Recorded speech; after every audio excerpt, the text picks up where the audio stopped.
This is a poem about house moving in the old days. Back when the world was some freer than now, life was often not led by the book. And the character known as a dynamite man was not always considered a crook. To be sure, the book once was much smaller. You relied on yourself to survive, but before the sellout for security, I think life was more truly alive.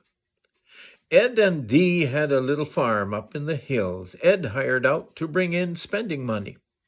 13 kids kept them active at just getting by, but their outlook was helpful and sunny.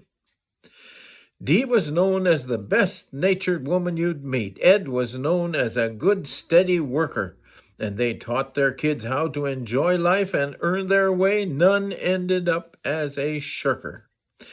Ed had long had a notion to dig them a cellar for their house with its footing of stone, so he grabbed him a shovel and one or two kids. Only rarely he worked all alone.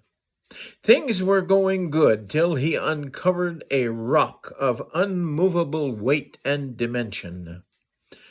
But it couldn't stay there, so it had to come out, and it claimed his entire attention.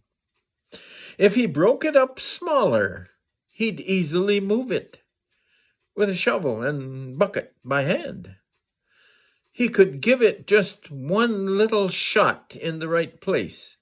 The missus would sure understand. With his mind on the quick fix, his eye held a twinkle. He smiled as he walked to the shed, where he kept a few dynamite sticks for emergencies. Proof he was planning ahead. Even long-time experienced dynamite men say it's hard to predict little shot. And you don't really know how much action you'll get till you see how much action you got.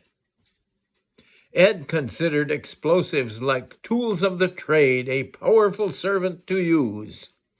To the kids he said, "Wait till your ma hears this." And he touched the match to the fuse. Meanwhile, in the kitchen upstairs, preparations for dinner were well underway. There were quite a few kettles and pots on the boil, as it took lots of grub every day. And of course, it was best to have dinner on time so the men could get back to their labor, whether working the fields, earning wages each day, or just being a good friend and neighbor.